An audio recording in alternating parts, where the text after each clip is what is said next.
Tem ações que eu paguei 25, 30 centavos e ela já me pagou R$20 de dividendo. Foi até um ponto interessante você citar essa questão do INSS, porque há pouco tempo o pessoal da Portfel, que é a consultoria que a gente tem de investimento lá dentro do Grupo Primo, eles fizeram um post justamente pegando essa comparação entre você investir o seu dinheiro durante o período de 40 anos ou pagar a previdência pública durante 40 anos. E não é um ou outro, porque se você trabalha e não contribui com a Previdência, isso pode ser enquadrado até como crime de sonegação previdenciária. Então, é um imposto, você é obrigado a pagar. E aqui eles colocaram, né, a contribuição para o INSS de 350 ou investir 350 de maneira mensal em algo que tem uma taxa de retorno de 10% ao ano. E tem muita ação pagando 10% de dividendos agora durante esse período. Ou mais, né? Ou até mais. O resultado no INSS é que você, após 40 anos, iria se aposentar ganhando 3 mil ao mês. E no momento que você morre, zero de patrimônio para tua família. Depende de quanto você contribui. Por exemplo, eu nunca deixei de contribuir para o INSS porque eu recebia honorários, enfim, recebia comissões, tá certo? Mas eu sempre contribuí pelo mínimo. É, a melhor coisa que tem. Então o que aconteceu? Eu contribuí obrigatoriamente pelo mínimo para a Previdência e aleatoriamente para aquilo que é a formação de uma carteira de renda mensal. Uhum. Então hoje eu sou aposentado com R$500 por mês. O que daria para fazer com esse dinheiro? Né? R$500. Se fosse uma pessoa fazendo esses aportes, R$500 né? por mês. R$500. Então, por que é R$500 se o salário mínimo é 1.200, né? É que eu recebo 1.200 para pagar os 700 de INSS. Os honorários. Porque eu recebo honorários, não é isso? E ainda pago INSS. Quer dizer, Então, o ainda líquido seria sustento isso. alguém. Sustento a previdência de alguém. Não, e o que fica interessante nessa comparação que eles fizeram é que, olha, 350 por mês, durante 40 anos, você ganharia 3 mil pela Previdência. Mas no momento do falecimento, você tem zero de patrimônio acumulado. Então, você não tem nada para deixar para sua família. Já investindo R$350 por mês ao longo dos 40 anos com 10% de retorno, você teria um patrimônio acumulado de 2 milhões. Nossa. Mas E aí acontece- isso te gera uma certa renda, depende de como vai estar investindo, você vive daquela renda e no momento do falecimento você consegue ainda passar um patrimônio para sua família. Enquanto no INSS o patrimônio que você teria construído fica para o Estado no final das contas. Não, mas acontece que esse cidadão que fez essas previsões aí de 10% ao ano, ele foi muito modesto. Mas na internet tem que ser modesto. Não, Muito mas diz em termos de rentabilidade, Isso. dá para ser muito mais. Muito mais. Bastante mais. Como a gente estava comentando aqui, tem várias ações pagando mais de 10% de dividendo apenas nessa questão dos últimos 12 meses. Algumas muito mais do que isso durante esse período. Até por isso que eu fiquei curioso para saber se você tinha feito a Deixa eu conta. até falar uma coisa para você. Existem ações pagando mais de 100%, mais de 200%, mais de 300%. Por quê? Por exemplo, você tem ações que comprou 15 anos atrás, 10 anos atrás, por R$1, tá certo? E hoje você recebe R$10 de dividendo. O teu custo é R$1. Sim, já ficou lá para trás. Então, se você não compra mais, o teu custo, o retorno é muito superior. Não é isso? Que é o yield on cost. É que isso que você está falando é se você comprar agora, já. Mas se você olhar para um pouco do passado, por exemplo, eu tenho ações que eu paguei 25, 30 centavos e ela já me pagou R$20 de dividendo. Quanto é isso aí? É 100 vezes mais. 300, 400, 500, 1000% a mais. Então, por isso é que o ganho obtido através de ações, ele é imprevisível se você for um investidor.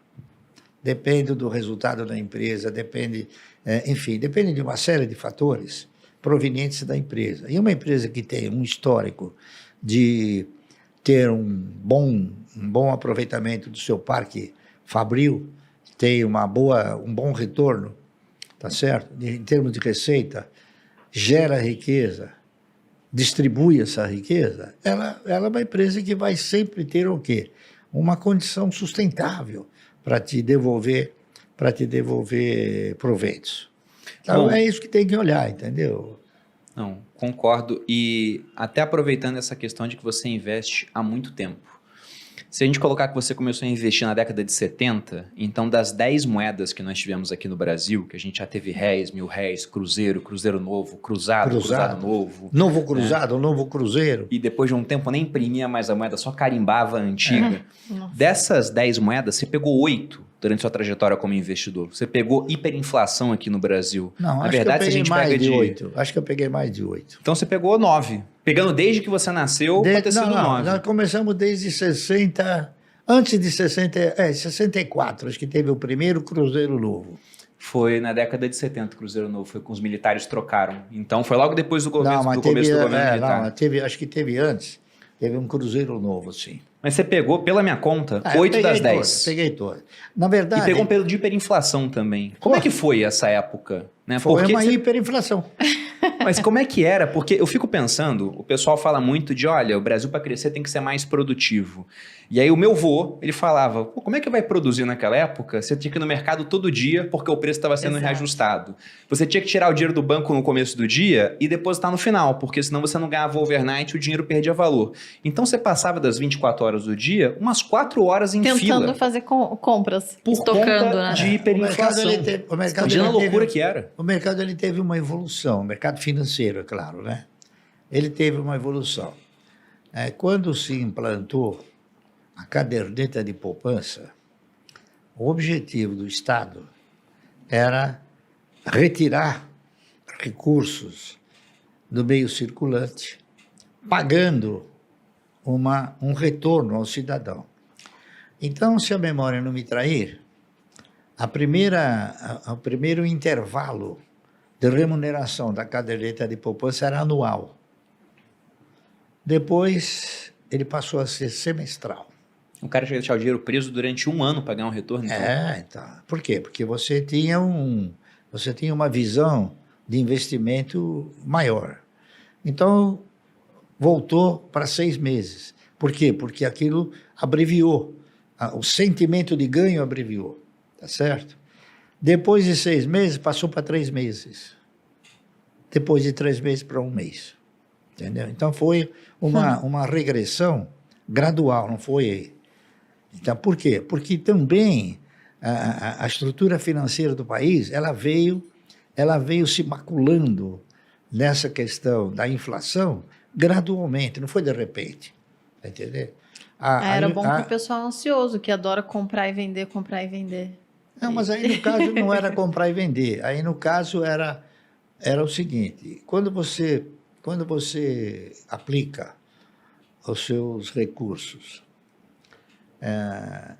em um papel de renda garantida, certo? Qual é a sua expectativa? Você tem o sentimento de ganho, você quer ganhar, está correto? Quando você compra uma ação, você não alimenta a mesma expectativa. Por quê? Porque você tem inúmeras orientações, principalmente pelo banqueiro, que vai quebrar, que não dá, que vai cair, que você vai ficar pobre. Está entendendo? Por quê? Porque ele aterroriza o cidadão dessa maneira para direcionar o cidadão para ele, para os recursos para ele. E foi o que aconteceu durante muitos anos. Eu não sei se você chegou a pegar, mas o Estado sempre fez um apelo sedutor ao indivíduo. Então, nós tivemos uma época em que as emissoras de televisão, cada uma inseria 10, 15 ou 20 vezes por dia uma proposta, um apelo assim. Tinha um cidadão com a gravatinha, um cabelinho, né, numa mesa, um cartãozinho, falar, vem para a poupança, que você vai ganhar tanto, vem. Então isso aí foi seduzindo o cidadão, foi instalando nele a mentalidade do agiota, do cidadão que tem que sentar na cadeira e ficar esperando aquela migalha, tá entendendo? Isso foi se acelerando Primeiro, nós tivemos o Open Market, que você aplicava e ganhava por um dia. Depois do Open Market, veio o Overnight, que além do dia você ganhava de noite. Tá entendendo? Então, isso aí foi acelerando a inflação. Por quê? Porque cada vez o governo precisava mais. O governo foi tendo esse foco de tirar recursos de circulação, sem que o cidadão se desse conta disso. Por exemplo, eu não me lembro em que ano, mas ele criou o FGTS. O que foi? O que é o FGTS?